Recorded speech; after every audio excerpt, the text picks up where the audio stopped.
Gyebuvuddeko ababaka mu palamenti okuva ku ludda oluvuganya gavumenti basimbira ekkulya ekya gavumenti okuwa kampuni y'obwannannyini eya Dei Bio Pharma obuwumbi obusoba 40 wabula nga kuno kwalinga okufuuyira endiga omulere kuba yo yagenda mu maaso n'okuwaayo ensimbi zino. Kati olwaleero akulira ababaka ku ludda oluvuganya gavumenti ne babaka banne beesitudde okulaba wa ewatokomokera ensimbi y'omuwi w'omusolo. Bano baaniriziddwa abagiddukanya era ne batandikirawo okugibalambuza. Oluvannyuma bano basisinkanye ne babaka ebibuuzo ebibabuuzibwa ng'akulembeddemu ababaka bano Ssenyonyi ategeezezza nti wadde baasimbira ekyokubawa ensimbi z'omuwi w'omusolo babadde balina okuzirondoola kuba zaamala ne zibaweebwa. There was nothing personal, it's just principles of, but wait, all of this money, what exactly is it going to do? There had been a promise of a COVID vaccine.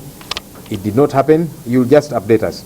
Akulira kampuni eno abuuziddwa ekyatuuka ku ddagala lya COVID-19 lye yasuubiza omukulembeze w'eggwanga okufulumya mu bwangu.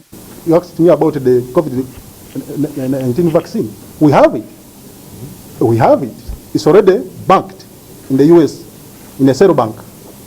Once this facility is ready, we just transfer the technology here, start manufacturing the product.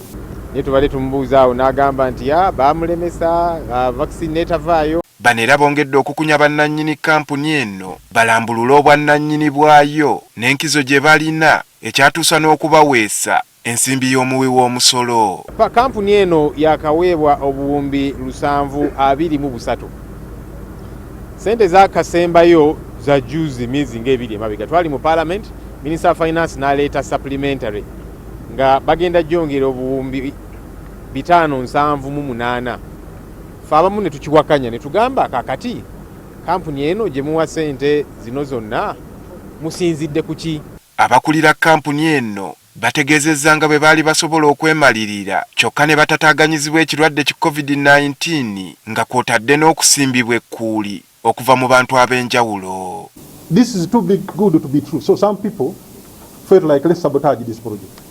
And they stopped funding from our partners to give money to this project. That's what led to that. Bategeezezza nga bo be bateetaaga ssente za gavumenti era baakuzibaddiza. We don't need any more funding from government. We are okay. And actually for us, we are looking at this money should be given back to government so that we probably government can give it to other people who want it still.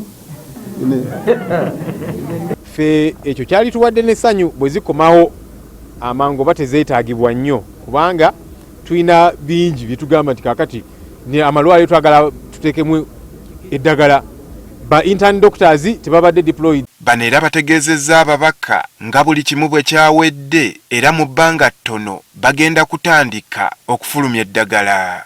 Tuli kugeza ku importinga ebyokukozesa tugenda kutuyamba kukola eddagala so ekyo kituufu omwezi ogujja tugenda kutandika kukola eddagala. Kati subire tebibenga ebya COVID vaccine gye baatusuubiza netavaayo. Era bategeezezza ng'ebirungi eggwanga bye ligenda okufuna mu kampuni eno bwe bitalojjeka kuba bangi mu mawanga amalala bagiyaayaanira bwe kityo nga tekisaanidde kubasimbira kkuuli. It's unfortunate that I didn't have time to go to the mRNA vaccine. It's the first biotech company facility in Africa. We are going to make mRNA vaccines. We are going to make recombinant vaccines. We are going to make cytokines, peptides in that facility. Tukitegeddeko ng'oluvannyuma lw'okutuuka ku nzikiriziganya gavumenti erina ebitundu 9.4 ku 100 mu kampuni eno. Andrew Kagwa, Agafeeyo, Spark TV. For me, good work is not this building. I think the building looks spectacular.